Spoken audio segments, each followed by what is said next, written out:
I think number one, artists should be understood. In a way, if an artist do something about history, and history is not always palatable. History can be quite offensive. It's disturbing. It's something that we wish should never have happened. But to go and cover it up makes it worse.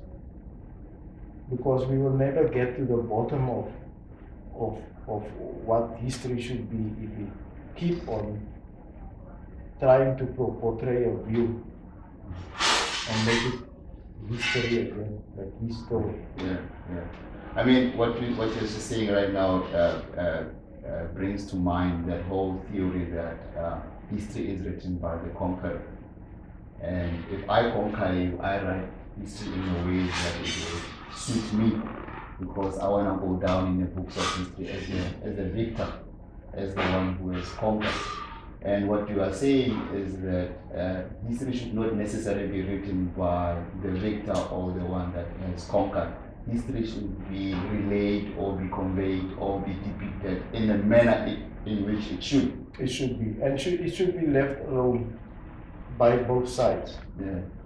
Otherwise, we would play around with history, and that can be very dangerous. So truth should be told about the history.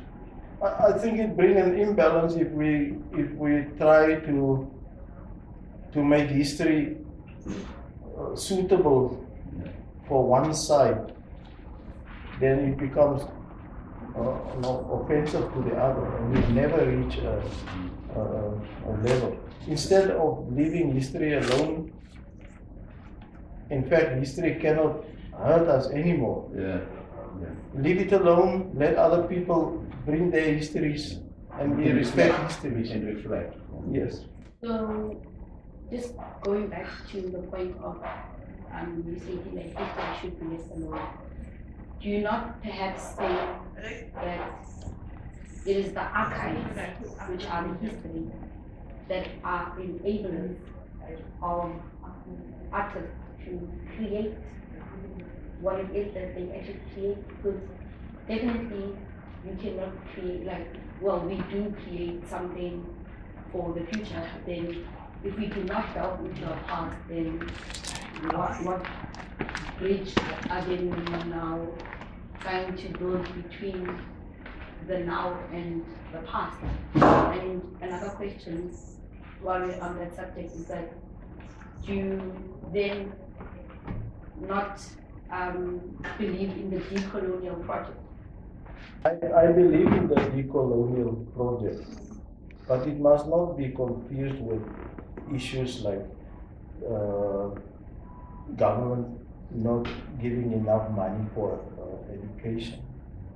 It must not be confused with frustrations running amok and going down into almost anarchy. Nobody can learn from that when there's this mob mentality going out of hand. We need to sober up and sit and look at these things.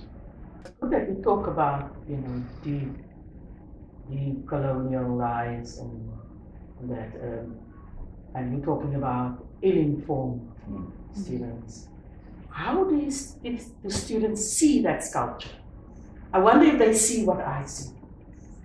If they see the chain around the head with the money in hanging down, did they see it coming down, hanging down to her hands, down to her feet? Is that not the decolonial project? Did students see that? The interpretation is elastic. Did they see the eyes, the haunted eyes? Did they see that? And now that it's been addressed, they don't. Because the issue is what happened on maybe a brief of what happened on that day.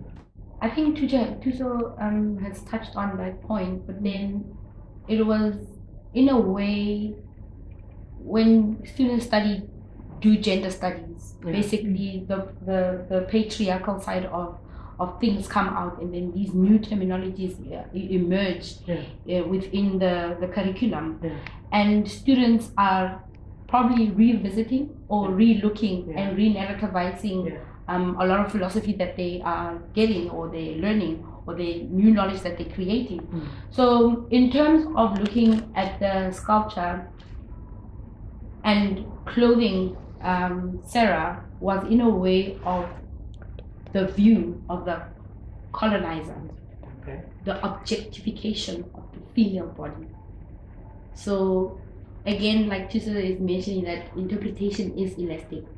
Then you can give us a view of what the money resembles or symbolizes, or what does it mean, you know, so that we can put this new layer of meaning into our digital curation project. That if you look at the sculpture, if you undress the sculpture, because Willie says now that you have put this black cloth around it, is that you are westernizing the aesthetic. That he dressed Sara in a non-Western way, like the traditional garb, you know, that because our Western views now are so diluted that we go in the now wrapper in the Western point of view. So that maybe if we unpack or dismantle the sculpture from head to toe and speak about the symbols, you know, the signs, that the money, the eyes that like the haunted eyes that, you know, are portrayed in the sculpture. So if you maybe tap into the actual like iconography of the actual artifact.